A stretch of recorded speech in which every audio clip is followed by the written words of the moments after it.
Olá, a intenção desse conteúdo é fruto de uma pesquisa de pós-doutorado no Labor da PUC, do qual sou muito grato, em que nós estamos olhando de forma epistemológica comunicação, teologia e religiosidade contemporânea. Nesse conteúdo de conversas com o professor Luiz Felipe Pondé e alguns insights sobre o espaço das mulheres, o conteúdo se dá o nome então de Donas da Boca, de como as mulheres do universo pentecostal e neopentecostal saem das marginalidades para os grandes púlpitos das maiores igrejas brasileiras da América Latina, com repercussão inclusive internacional. O título desse estudo então se dá As Donas da Boca, as mulheres da fé e a crise de sucessão no mercado religioso brasileiro. Antes de tudo, obrigado mais uma vez, tá? É um prazer. Olha, eu diria que as religiões como atividade humana, elas sempre estiveram misturadas com comércio e com política. Sempre. Comércio e política, né? Basta olhar a história, para além do cristianismo, inclusive o cristianismo, né? A própria atividade de fazer sacrifícios implicava em comércio, como hoje implica em comércio no Brasil toda a atividade de sacrifícios de animais no candomblé. É um business. Pessoas vivem de vender animais. Entende isso que eu estou falando? Sim, sim. Comércio. Sempre foi comercial, sempre foi política. A ideia de que os evangélicos no Brasil estariam inventando a relação entre religião e política é um absurdo histórico. A religião sempre foi política, sempre. E sempre esteve associada com business de alguma forma. Do ponto de vista da comunicação, é claro que uma vez que, principalmente no caso do cristianismo, que é uma religião proselitista, né, e de evangelizar e tal, você precisa converter pessoas, você precisa de pessoas que tenham carisma, que saibam falar, que saiba de alguma forma se identificar com o que as pessoas querem escutar, do que as pessoas têm medo, fundamental, né? Para você poder fazer uma dosimetria do medo, como se fala por aí hoje, a palavra dosimetria no judiciário. Agora, eu entendo que hoje há uma diferença. Da mesma forma que havia os mercadores do templo, na época em que Jesus estava vivo na Israel antiga, hoje o comércio ele é uma racionalidade social, o que não era ainda na época, entende? Sim. Não era na época. Na época existia gente que vendia na feira, mas hoje, como se chama em filosofia, a lógica da mercadoria está em toda parte. Tudo é passível de ser transformado em mercadoria. Tudo é monetizável, certo? Sim. Até a sua vida pessoal. Tem gente que monetiza a vida pessoal nas redes sociais. Os influencers. Então, nesse sentido, eu acho que a comunicação é a mesma coisa. Sempre houve, provavelmente Paulo era um bom comunicador, né? Imaginemos que sim, pelo que ele conseguiu fazer. Mas hoje você tem uma ciência da comunicação. Hoje você tem uma sociedade em que as mídias sociais estão monetizadas. O capitalismo não vive sem mídias sociais. Então não é a mesma coisa, sabe? É claro que o protestantismo cresceu fazendo negociações. Bom, depois de que a Europa se matou por 250 anos entre católicos, protestantes e protestantes e protestantes, como na Inglaterra, no Reino Unido, quer dizer, ascender a ser capaz de fazer negociações, pode-se até falar que foi um processo de amadurecimento, né? Uma evolução. Ao invés de se matar, você entender que é importante conviver com o outro religioso, o outro cristão, principalmente porque se o Estado ou o rei tiver uma denominação X e matar Y, quando chegar um rei Y, ele vai matar X. Então, isso é um processo, me parece que isso é um processo humano natural. A religião faz parte disso daí, né? Agora, é claro que hoje, de novo, você tem um impacto dos influenciadores cristãos, mulheres também. Nessa época que a gente está vivendo agora exatamente, você tem figuras como o Frei Gilson, não é? Que está bombando, e aí a esquerda fica com medo que ele influencie eleitores em 26, aí vira aquela panaceia, todo mundo discute. Então o mundo nunca foi tão barulhento. Então a religião está mais barulhenta também. Esse olhar epistemológico de comunicação, religião, mercado religioso, a gente observa que a religião e a comunicação sempre estiveram juntas. Aliás, se nós tivermos um olhar teológico, a gente vai perceber que comunicação é a base da fé cristã. Jesus é tido como o Logos, o Verbo, a Palavra. Mas o que nós estamos querendo jogar luz aqui é que antes das redes sociais, dos impérios midiáticos, das comunicações, as igrejas operavam debaixo de uma visão completamente teológica e com vieses mercadológicos. E aí, com o advento da comunicação em massa, das redes sociais, a gente percebe que alguns paradigmas foram quebrados e nós estamos observando esse fenômeno como demanda de mercado.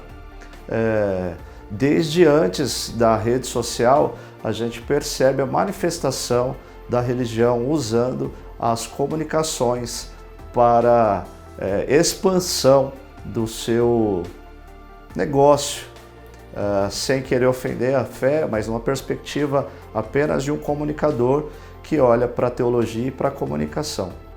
Eu lembro anos atrás, quando eu tinha uma atividade com alunos da FAP, em que eles traziam pessoas na época se chamava Novas Espiritualidades. Eu estou falando de alguma coisa que eu comecei a fazer há 25 anos atrás. Tá?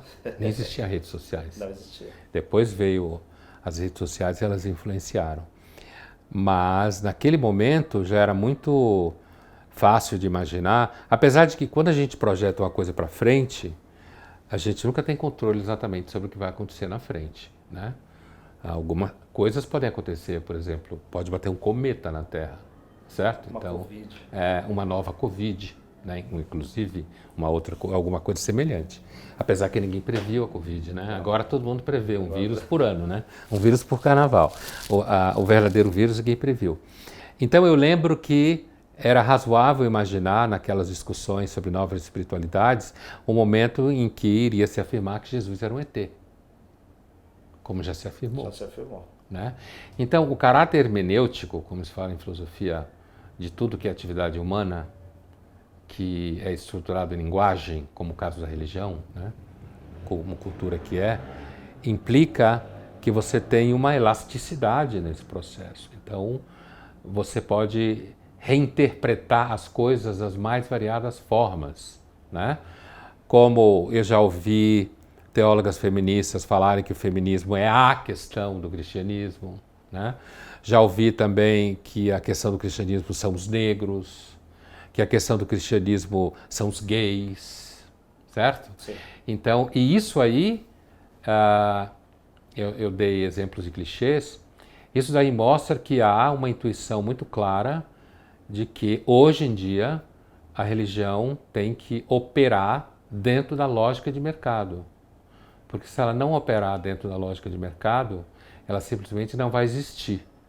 A lógica, não que ela não vai existir, ela vai operar dentro da lógica de mercado. Porque mesmo que você pegue, por exemplo, a religião de matriz africana, que ainda existe preconceito contra ela no Brasil, né?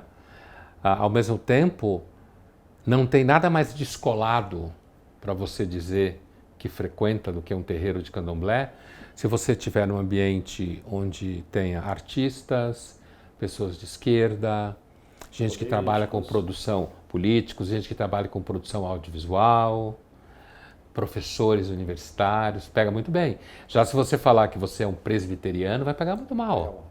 Vai pegar muito mal. Então, por quê? Porque o tema da crítica ao racismo, o debate sobre o racismo no país, faz com que, se você frequenta um terreiro de candomblé, significa que você está do lado do oprimido e do lado do bem da força. Né? Então, é possível, inclusive, que num nível muito elementar, a intuição da ação de mercado, a intuição seja uma experiência quase pré-histórica. Outra coisa é a racionalização, a industrialização, a ciência do marketing. Então a comunicação é este lugar em que se chancelou, se observou o uso de pessoas, o uso de influenciadores, de grandes propagadores, para que esse espaço fosse expandido. Então estamos olhando comunicação, teologia como demanda de mercado. Eduardo Bernays é o criador da publicidade americana, nos anos 30. Né? Ele fez uma campanha de cigarro para Lucky Strike, envolvendo mulheres. Ele era um progressista, né? E ele fez uma campanha de cigarro, identificando o cigarro como símbolo da emancipação feminina. Muito parecida com mulheres fazendo propaganda de carros hoje, fazendo estripulias com carros. Né? Apesar que cigarro é muito mais perigoso que carro, é óbvio. Mas assim, ele fez uma campanha nos anos 30 e pegou, né, estimulando as mulheres a fumar cigarro para provar que elas eram independentes.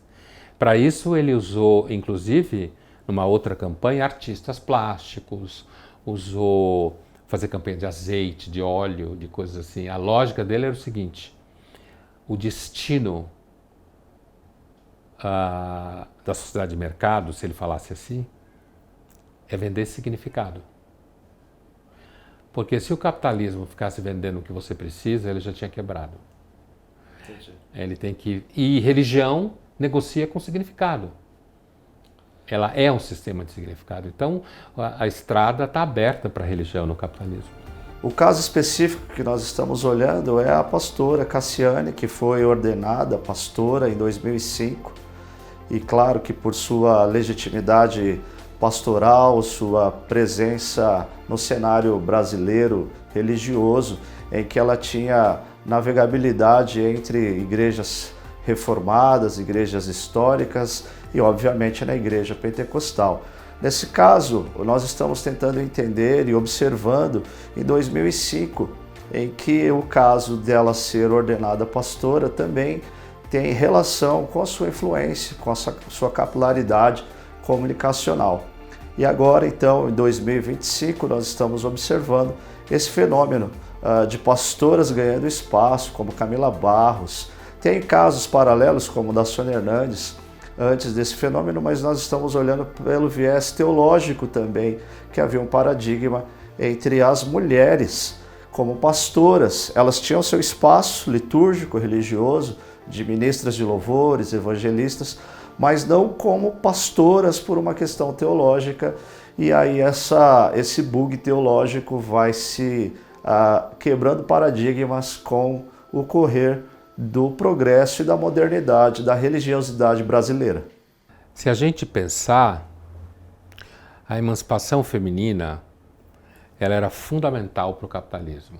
Sem entrar no mérito de que no processo modernizador de emancipações, né, seria muito difícil imaginar um processo como esse em que a metade da humanidade ficasse lá de fora, certo? Então, no momento em que criaram a Revolução Industrial, criaram tudo isso, né? Transformação, mudança de comportamento, urbanização crescente, desencaixe de comportamentos considerados ancestrais, corretos, seja lá o que for. Então, primeiro eu vejo isso que você descreve como mulheres virando pastoras dentro desse processo. E aí me parece uma coisa quase banal, entende? Porque a modernidade não vive sem a mulher como signo moderno. Como que você mede a modernização de uma sociedade pelo lugar que a mulher está? Eu não estou fazendo um discurso aqui nem a favor da modernização, nem a favor da mulher moderna, nem contra, né? Eu estou descrevendo um quadro histórico evidente. Você mede o grau de modernização de uma sociedade pelo lugar que a mulher tem. Então, olhe o lugar que a mulher tem no Irã. Não é moderno. Não é a sociedade moderna, né? É claro que a modernização e o capitalismo, eles são têm vocação tanto a fragmentar as coisas, que de repente, como se você pensar, por exemplo, em Dubai, você pode ter alta tecnologia associado a um papel feminino ainda tradicional, né? Mas se você solta isso, solta redes sociais, solta expectativas das meninas estudarem, fazerem o que elas querem na vida, é quase inevitável. Então, a mulher, ela é, como gay mais recentemente também acabou sendo, a mulher é um marcador de modernização. A modernização para os homens é menos traumática, menos disruptiva, porque os homens continuam fazendo mais ou menos a mesma coisa e tendo mais ou menos o mesmo lugar. Sim. Enquanto que a mulher que está ocupando um lugar que ela não ocupava, que é o lugar com nome próprio no espaço público, como se fala, né? Nesse sentido, me parece, sendo a religião apenas mais uma manifestação cultural, apenas mais uma manifestação comportamental, apenas mais um sistema de significado, me parece absolutamente óbvio que em algum momento as mulheres fossem paulatinamente ocupando um espaço como esse. Agora, isso não significa, eu estou olhando daqui para trás, né? Okay. Isso não significa que você não possa ter percalços no caminho. O que eu chamo de percalços? Que você tenha, por exemplo, movimentos do tipo mulheres que não querem vida profissional, mulheres que acham melhor ficar cuidando dos filhos em casa, as chamadas threadwives por aí, né? E que, agora, eu acredito que isso tende a ser nicho, entendeu? Você tem o nicho das mulheres que vão querer, eu acho que tem o nicho das mulheres que vão querer continuar em silêncio na igreja e o nicho das mulheres que são pastoras. E, na realidade, a modernização está no fato de você ter diferentes nichos atuando ao mesmo tempo. E não dizer todas as mulheres serão pastoras a partir de hoje, mesmo as que não querem, certo? Okay. Eu vejo a modernização capitalista nesse lugar. Quem quiser, a mulher que não quiser falar na igreja continua em silêncio, e a mulher que quiser ser pastora pode ser pastora. Importante da conversa e do diálogo com o professor Pondé é quando nós falamos e observamos e lendo juntos o cenário social, comunicacional dessas mulheres, a gente percebe que a necessidade de se levantar bandeiras, de se postular para um lado, para o outro, vai acabar sucumbindo em ideais e posicionamentos mais do que mercadológico. No capitalismo existe nicho para tudo. Então, hoje tem nicho para a direita, tem nicho para a extrema-direita, tem nicho para a esquerda identitária, tem nicho para... dependendo do espaço que você vive, você tem a impressão que o mundo inteiro é feminista. Né? Dependendo do espaço que você vive, você tem a impressão que o feminismo não foi inventado. Né? Você pode ter mulheres que vão dizer, olha, eu experimentei, eu prefiro cuidar dos meus filhos em casa. Eu acho que é importante para os filhos terem a mãe em casa. E ela estudou, fez faculdade, trabalhou, e chegou no momento, teve filho, entendeu que queria, de alguma forma, privilegiar o momento com os filhos. Outras não. É isso que eu estou chamando de modernização. Agora, é claro que, olhando dessa forma, você pode abrir espaço para pessoas que são contra isso, inclusive contra o surgimento de pastoras, né? Olha aí, tá vendo aí, esse é o mal, tem que manter a mulher fora desse lugar. Porque se você deixar a mulher entrar nesse lugar, então o resto vai tudo para o saco, tudo se desmancha. E há espaço para isso também. E aí nós queremos então aqui trazer essa informação, essa leitura de que o espaço deve ser legitimado não só pela demanda de mercado, não só por uma questão teológica, mas por novas construções sociais. E aí a discussão se dá nessa questão dos ideais, dos levantar de bandeiras, do quão tem sido problemático e fragilizado esse posicionamento das mulheres, que já são maioria no Brasil e em outras regiões do planeta. Me parece que o surgimento de igrejas protestantes em que existem mulheres que são pastoras, Isso segue um curso histórico da sociedade de mercado e você pode ter, por exemplo, igrejas gays, Que tem surgido em São certo? Paulo, força. Igrejas gays, pastor gay, pastora lésbica, né?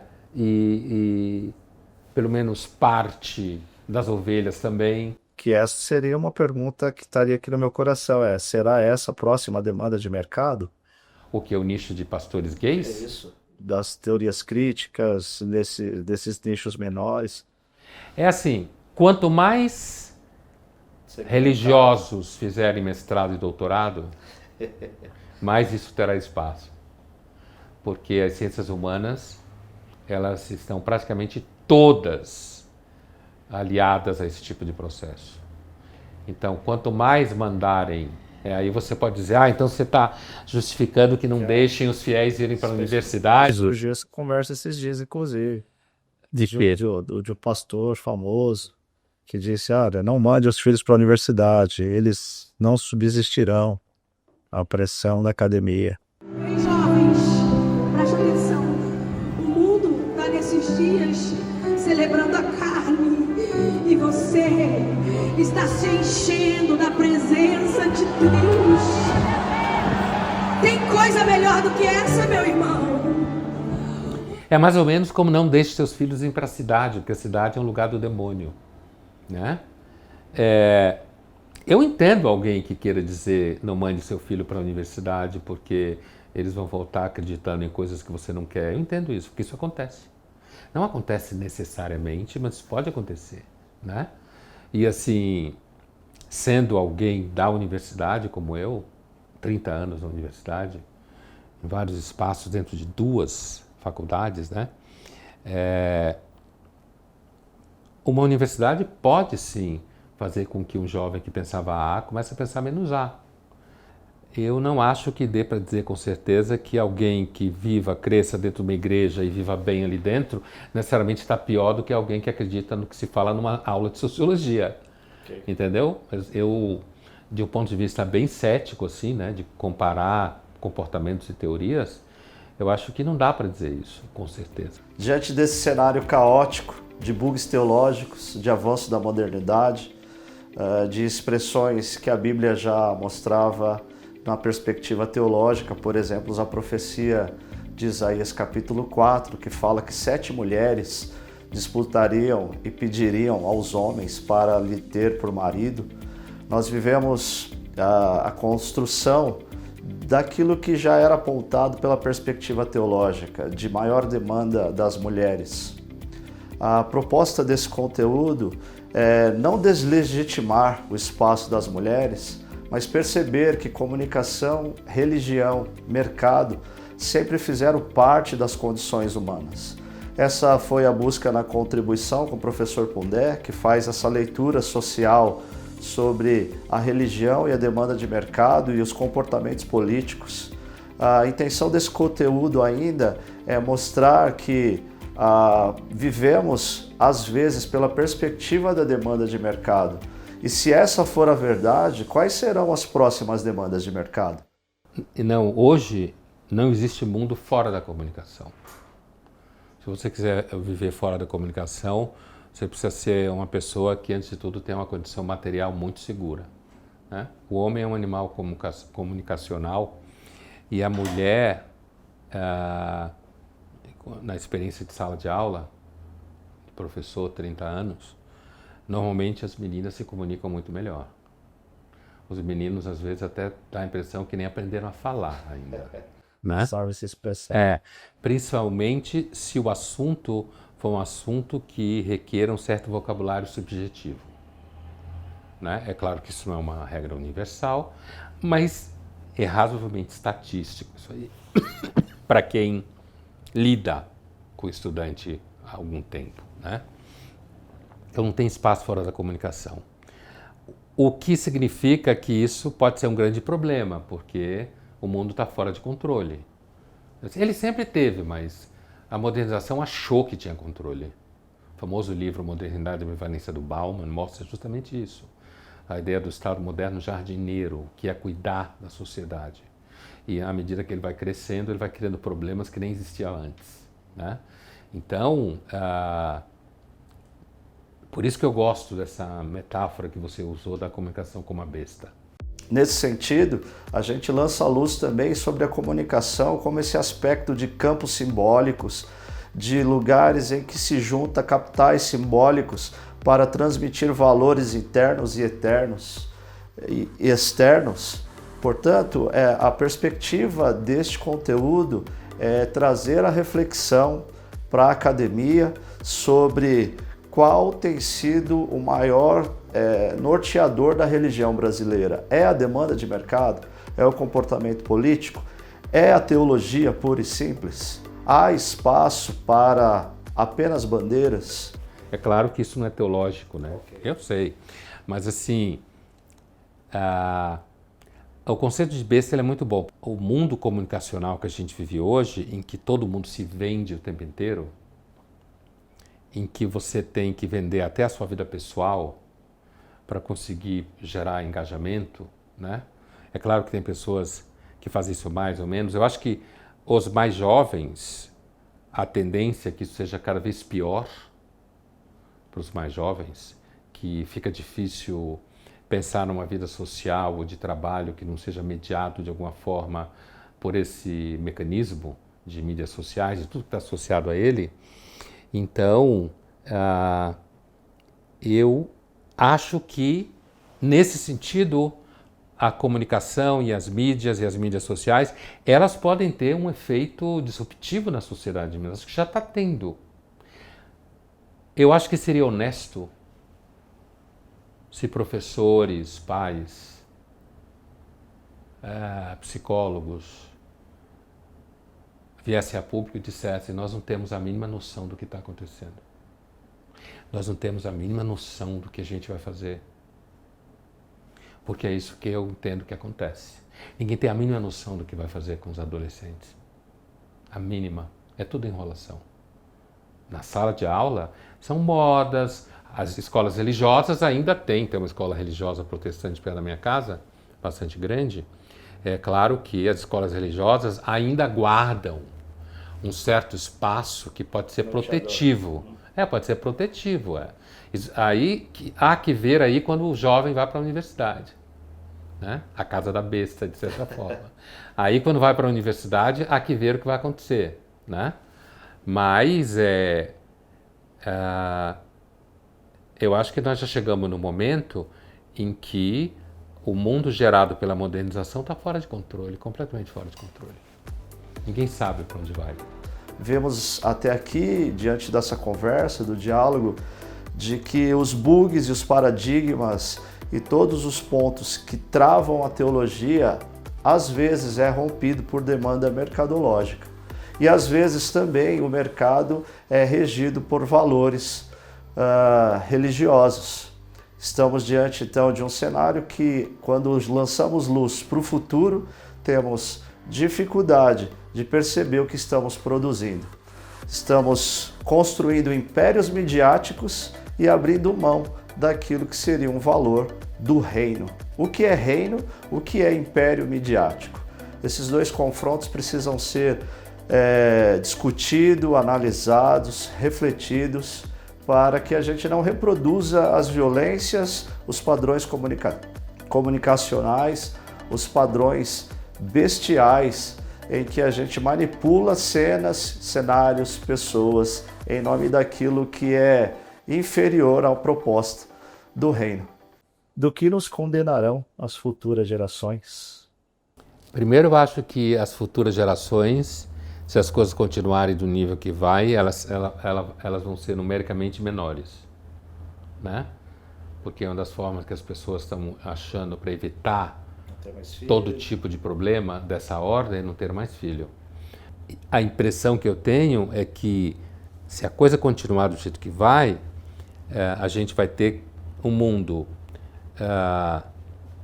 em que, olhando para trás, eles vão achar mais ou menos o que a gente acha das pessoas em Roma que comiam rato, certo? Completamente, quase como os australopithecus, né?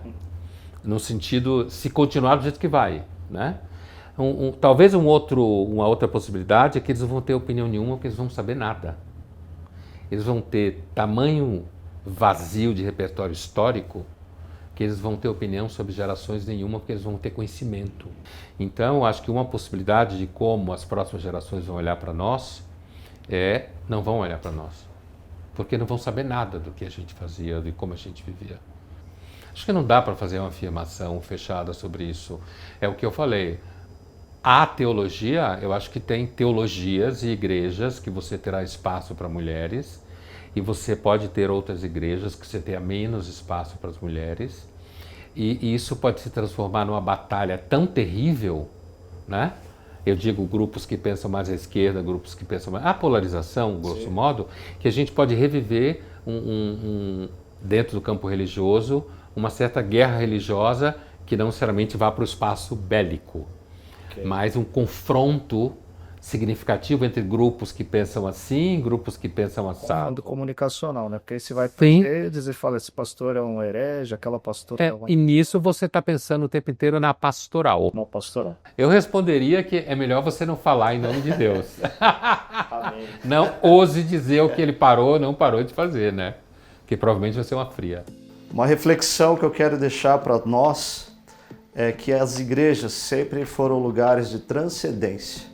Enquanto elas se transformarem em palcos, lugares de palanques ou de manipulações sociais, nós perderemos a expressão do sagrado. Agradecer ao professor Pondé por tanta generosidade, por me ouvir e por contribuir. Queria agradecer ao Labor pelo espaço, pela pesquisa, pelas oportunidades, pelos diálogos, pelos debates, pela possibilidade de falar, às vezes como pastor e às vezes como um comunicador, na tentativa de entender o que estamos produzindo socialmente nesse período e tentar entender também como que podemos construir um lugar mais sincero, mais franco. Quando o professor Pondé fala, por exemplo, que deveríamos ser sinceros e dizer que não sabemos para onde estamos indo, o que estamos fazendo. A pergunta que norteou um pouco disso é o que nos acusarão as futuras gerações. E nesse sentido, não queremos manipular as mulheres, não queremos viver debaixo de demanda mercadológica, mas ter a assertividade de algo que seja importante, relevante para o tempo presente, que dê frutos no futuro. E você que assistiu até aqui, meu muito obrigado.